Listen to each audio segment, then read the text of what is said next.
The existence of Imu is so secret that the world government would do anything to protect it. Even among the celestial dragons, very few are aware of his existence. I can understand them. If I were part of that organization, I would have done the same. I wouldn't have trusted them either, because so far the celestial dragons we saw are stupid and have horrible characters. Well, Don Quixote Mjosgard and a few others are an exception. Now Sabo has learned the existence of Imu-sama, but before he could tell more about him to Dragon, the island he was staying was hit by a continental-sized weapon and was erased from the existence. So I was asking myself, when did Sabo saw Imu? And did the Geoise and Imu know that his existence has been exposed? In order to find the answer, we need to take a look at the timeline here. The reverie continues for 7 days. When Imu was sitting on the empty throne, the reverie just started. It was the first day of the reverie. Back then, Nefertari Cobra was still alive. He was still alive until the end of the reverie. Sabo and others fought the admirals on the 4th day of the reverie.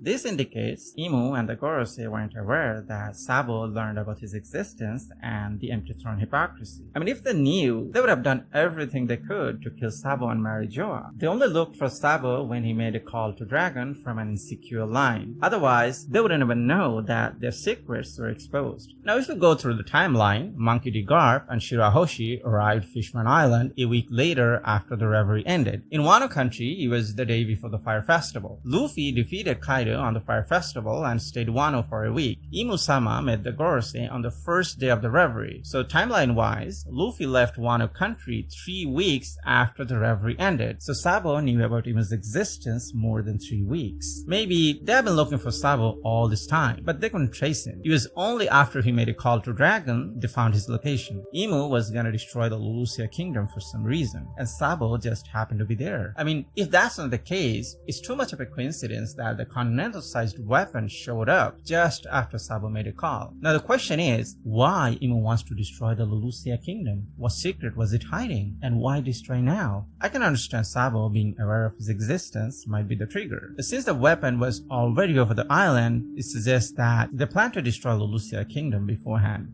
I was wondering if they're hiding this kind of weapon inside some inaccessible places in the sea. One of these locations could be the Florian Triangle. We saw humongous structures inside the Florian Triangle. It is one of the mysteries in the One Piece world. If they have more than one of these calibers of weapons, how on earth the Straw Hats and the Revolutionary Army are gonna topple them? Now that they know that Dragon is on Kamabaka Kingdom, will they use this weapon again and eliminate the threat once and for all? Maybe not. Perhaps they can only use it for a few times. But is that thing the national treasure of Marijoa? I'm not sure, but it hints towards it. You see, number 16 is the recurrent thing in One Piece. I mean, Luffy rang Ox Bell 16 times. Doflamingo used 16 holy threads against Luffy. And now we saw 16 laser beams shot on Lulusia Kingdom. Doflamingo saw the national treasure of Marijoa. Maybe he was inspired by the national treasure of Marijoa and created 16 holy threads move based on that. There's another possibility, Ancient Weapon Uranus, but I don't subscribe to this idea because according to the storyline, it doesn't make any sense. I'll explain it later. This weapon that Imu used on Lulusia Kingdom is ancient. They might have used this weapon on Ancient Kingdom and erased it from the existence. I don't know how many islands or countries they destroyed since the 4th century. Now I understand why the ancestors of Wano country went that length to hide the old Wano country. It becomes clear why they feared the world government so much.